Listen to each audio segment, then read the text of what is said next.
एका वर्षानंतर मी व्हिडिओ टाकण्याचा हा प्रयत्न करते. हा व्हिडिओ मी तयार केलेला आहे यासाठी, कारण माझ्या ज्या जुन्या आठवणी आहेत आणि आयुष्यामधला अत्यंत सुंदर असा क्षण म्हणजे आई.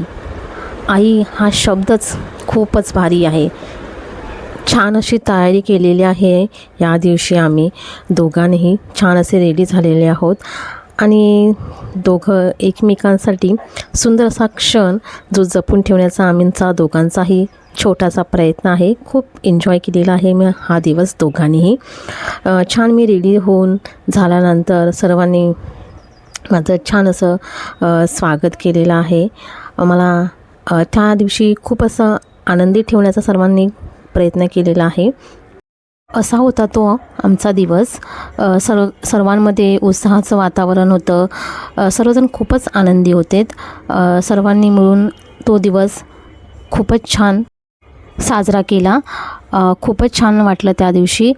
सर्वजण एकत्र येऊन तो दिवस आनंदी करण्याचा प्रयत्न केलेला आहे. आम्ही दोघीजणं छान असे रेडी झालेले आहोत. तुम्ही बघितलं असेलच, डेकोरेशन वगैरे केलेलं आहे. छान डेकोरेशन केलेलं आहे आणि आम्ही थोडंसं फनी फोटोशूट केलेलं आहे. व्हिडिओ काढलेले आहेत खूप साऱ्या आणि सगळेजण एकत्र आल्यानंतर माझं ओटी भरण्याचा कार्यक्रम सुरू केलेला होता. मी होता यासाठी बोलते त्याबद्दल हा व्हिडिओ मी एका वर्षानंतर अपलोड करते. सांगणं तितकंच महत्त्वाचं वाटते मला की प्रत्येकाने हा क्षण जगून घेणं खूपच छान आहे. माझ्यासाठी शब्द नाहीत बोलण्यासाठी, कारण मी हा व्हिडिओ जपून ठेवण्याचा खूपच प्रयत्न करते. माझ्याकडे अक्षरशः आता शब्द नाहीत बोलण्यासाठी. मी हा व्हिडिओ जेव्हा बघते, म्हणजे जेव्हा मी हा शूट तयार करते, त्यावेळी मला असं वाटलं की पाठीमागे तर मला जाता येणार नाही त्या वर्षामध्ये की मी एडिट करू शकेन, म्हणून मी ह्या वर्षी हा व्हिडिओ अपलोड करते, क्रिएट करते. सर्वांनी असं छान असं हळदी कुंकू आणि माझं ओटी भरण केलेलं आहे. डोहाळे जेवण हा महाराष्ट्र परंपरेतील 7व्या महिन्यात साजरा केला जाणारा एक पारंपरिक सोहळा आहे. हा सोहळा आई आणि होणाऱ्या बाळाच्या आरोग्यासाठी आणि आनंदासाठी साजरा केला जातो. सर्वांनी मिळून माझं छान हळदी कुंकू आणि ओटी भरलेली आहे. त्याच्यानंतर आम्ही फोटोशूट केलेलं आहे. सर्व नातेवाईक आणि जे आजूबाजूची जी मंडळी आहेत त्यांच्यासोबत आम्ही दोघांनी फोटो काढलेले आहे. तुम्ही बघू शकता. सर्वजणच होते फोटोमध्ये. माझ्या माहेरची आणि सासरची पण आणि नातेवाईक ते सुद्धा आलेले होते. तर असं आम्ही फोटो आणि फोटो क्लिप काढलेले आहेत. जो आनंद आहे तो आनंद या फोटोमध्ये जपून ठेवण्याचा प्रयत्न मी छोटासा केलेला आहे. खूपच आनंद वाटलं त्या दिवशी.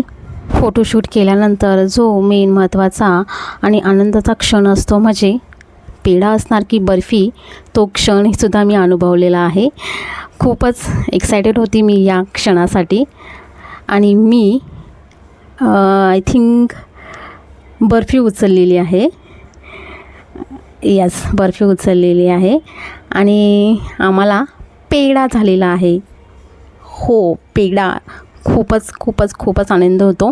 आणि त्यानंतर हे दुसऱ्या पद्धतीने आम्ही करण्याचा प्रयत्न केलेला आहे आणि त्यामध्ये आम्ही बॉय चूज केलेला आहे. यस, बॉय आणि बेबी बॉयच झालेला आहे आम्हाला.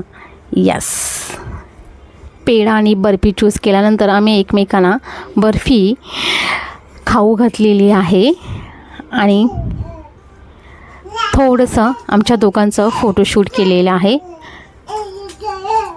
मी तर खूपच आनंदी होती. तुम्ही बघू शकता. आम्ही कोणत्याही फोटोच्या अशा फोटो पोजेस चूज केलेल्या नाही आहेत. ज्या रेग्युलर ज्या असतात त्याच टाईपमध्ये आम्ही फोटोशूट केलेला आहे आणि आमच्या दोघांचे खूप सारे फोटो काढलेले आहेत. त्यातले मी काही थोडेच फोटो यामध्ये ॲड केलेले आहेत. असा होता माझा तो दिवस आनंदाचा, उत्साहाचा आणि प्रेमाचा. Thank you so much. कोणीतरी येणार येणार ग, कोणीतरी येणार येणार ग, ला ला ला ला ला ला ला ला ला ला ला ला ला ला ला. आमच्या दोघांचे फोटोशूट केल्यानंतर आम्ही बेबी शॉवर सेलिब्रेशन केलेलं आहे, केक कटिंग केलेलं आहे आणि एकमेकांना खाऊ घातलेला आहे अगदी प्रेमाने आणि आनंदाने. असा होता माझा 2025चा आनंदाचा दिवस, जो मी तुमच्यासोबत शेअर केलेला आहे. माझा आनंद तुम्हाला कसा वाटला हे मला कमेंट्स करून, लाईक करून नक्की कळवा. आणि तुम्ही जर माझ्या चॅनलवर नवीन असाल तर माझ्या चॅनलला सबस्क्राईब करायला विसरू नका. Thank you so much for watching. Thanks a lot.